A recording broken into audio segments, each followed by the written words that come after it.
Hello, History of St. Louis. Welcome to today's lesson, which is on the Old Cathedral. Today we're going to be focusing on the Old Cathedral both historically and architecturally, so two different elements of the same building. This is a second day lesson. Day one was hopefully spent going over and reviewing some of the major Catholic leaders of St. Louis history throughout our entire city's history. And so today we're going to focus ourselves on one of the oldest buildings in St. Louis and quite possibly the oldest religious building in St. Louis connected to the Catholic Church, which is the Old Cathedral. Students should have a note page that goes along with this lesson that they can fill out as we go along. So hopefully you have that note page handy and ready to go, and either typing your notes or handwriting your notes. Um, so as we noted from Unit 1, when Laclede and Choteau started St. Louis, basically where the arch is today, and you can see in this picture the building of the arch. One of the next things that they built pretty quickly was a church. The site and the grounds of that church is what the old cathedral is built on today. So the old cathedral site has literally been a church since day one of St. Louis. We're going to find out here in just a second that the old cathedral is basically the fourth church on the site that it stands today.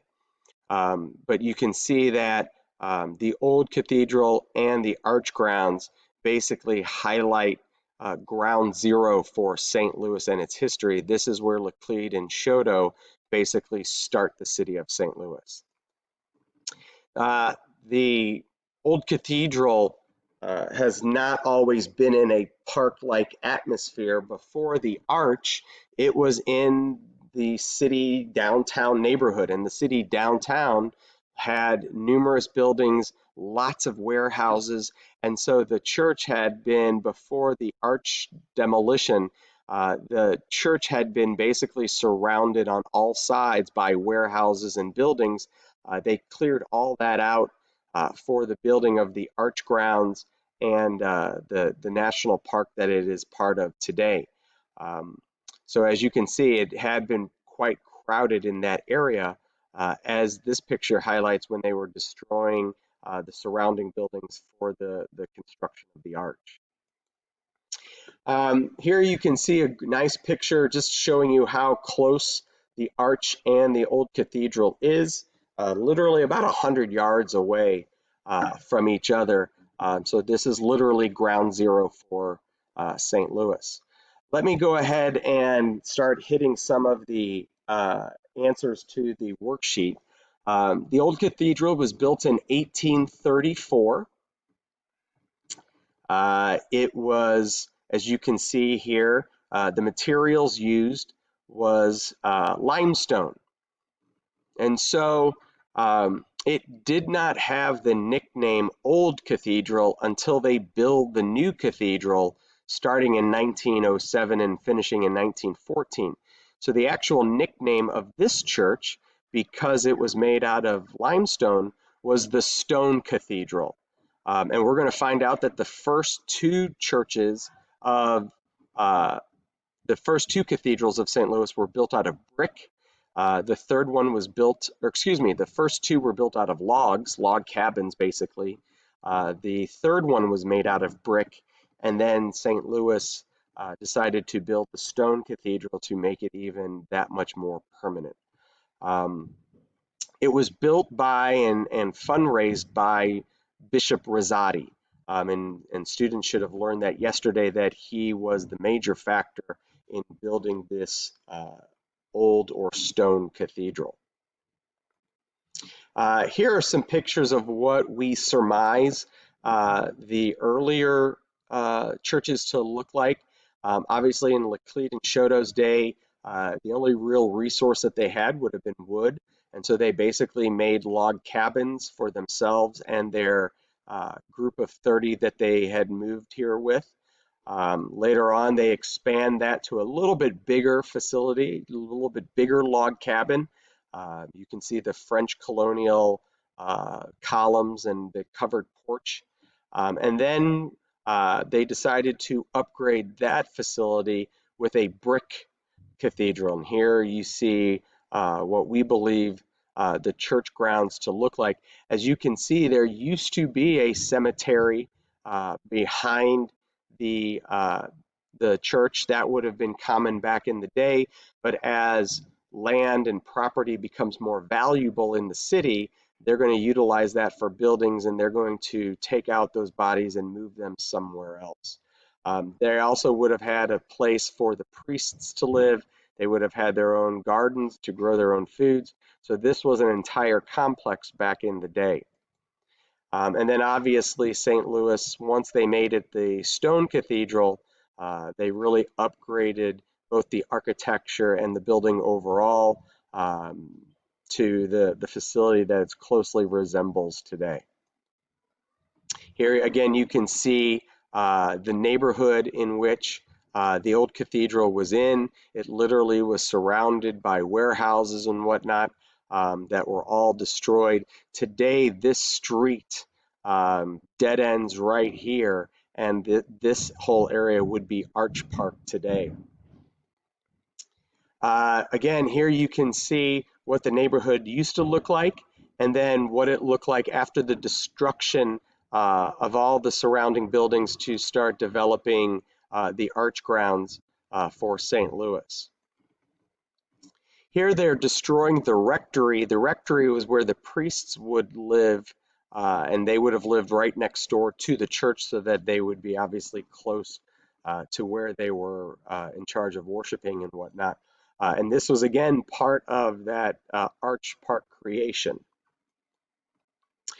This is the inside of what it used to look like. We're going to see what it looks like today, but this is what it used to look like. A lot of the similar features, but you'll notice behind the altar in this area, you'll notice that it's a lot different than what you will see that we have today. But the ceiling is the same, the columns are the same, the walls and pews look the same. Basically, it's just behind the altar that has changed the most significantly. A couple of things now. There are some famous claims to fame for the Catholic, or for the old cathedral. There are two in particular.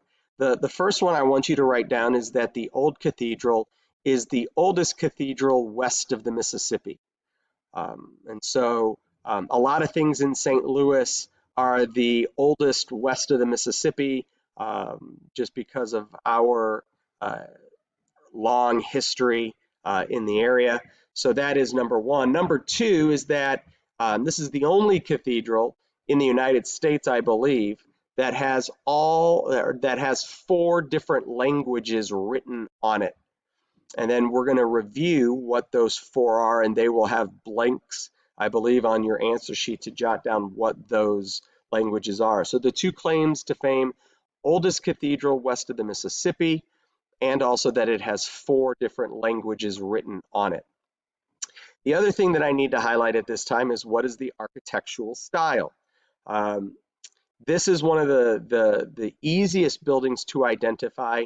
Anytime you see Greek columns, like you see here on the front, and anytime you see a triangular pediment, like you see here, where it's made to look like a Greek temple, then you have an architectural style known as Greek Revival.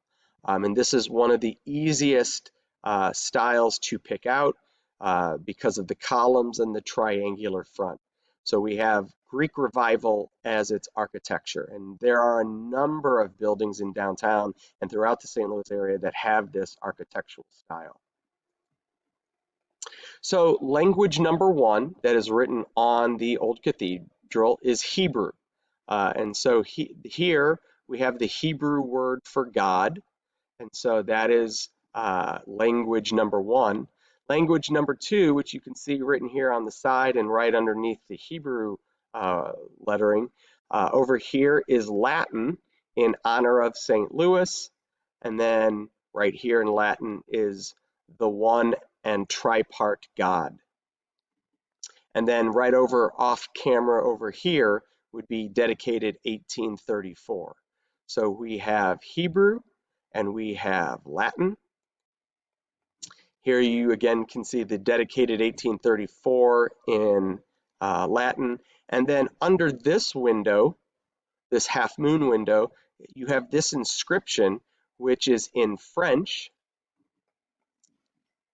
And then on the other side, you have the same half moon window, but with the same inscription in English. Let me go back for a second. So basically, this translates into my house will be called a house of prayer, and that comes from Matthew 21. And then you have the English translation on the other side of the front part of the building with the English translation. So our four languages are Hebrew, Latin, French, and English. This is what the interior looked like.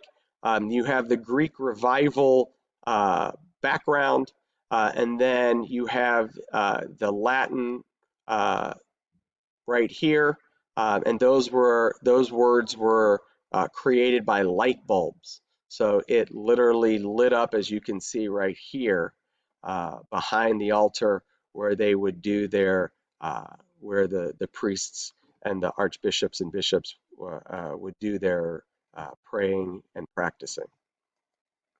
This is what it looks like today. They got rid of the light bulb inscription. They added the oval window. They kept the Greek revival look, but chopped off the top of the pediment and brightened things up a little bit. So different from what it used to look like when it was originally created and whatnot. The interior, as you can see, this is looking from the altar to the front door. You can notice the organ that was obviously added later on. On each side of the cathedral, and you'll want to jot this down, we have 8. So a total of 16, 8 on the left, 8 on the right.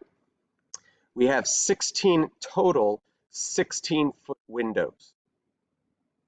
And the reason why they made the windows so tall is because those windows acted as obviously light and, that is correct, air conditioning. And so they would have opened those windows to create a cross breeze in order to cool the inside of the church. Originally, the plan was to have these windows stained glass, and I think that's a question on there as well. But that proved too expensive for early St. Louis, and so they had to go with just the plain glass. Again, this is what it looks like. This is the most recent version. This is what it looks like today, and you can notice the wood floor. They recently just did a major renovation about 3 years ago, and they got rid of the carpet that you can see here and replaced it with hardwood floors. Again, you can see that hardwood finish right here. Notice that the tiling is the same, and you have the very well-known fleur-de-lis, which is in mosaic tiling all throughout the altar area. You have a number of statues as well that have been there for a while. And then this would have been where the bishop or archbishop would sit during the ceremony. The brass ball with the cross on the top is on top of the steeple. The brass ball symbolizes the world. The cross symbolizes Christianity. And because Christianity is on top of the world, it is meant to symbolize that Christianity is the savior of the world. They could not find anybody to attach the brass ball and cross when they built the steeple, and they ended up paying an African-American workman a very expensive gold piece, and he agreed to climb up to the top and attach everything together. And so that is the meaning of the top of the old cathedral steeple. Here's another look at the choir balcony and the Oregon. Here you can see what it looks like today in the scheme of the entire area. And then in the back part, uh, which leads to the basement, you can see who is buried at the old cathedral, and that is Bishop Rosati, who was in charge of fundraising and basically building the old cathedral. He is the only person that is buried at the old cathedral. We will find out later on when we study the new cathedral that they have actually 4 people buried there from St. Louis Catholic leadership. The only person buried at the old cathedral was Bishop Rosati. And that wraps up our look at the old cathedral. I hope you enjoyed it. I hope you learned something from it. And have a great day.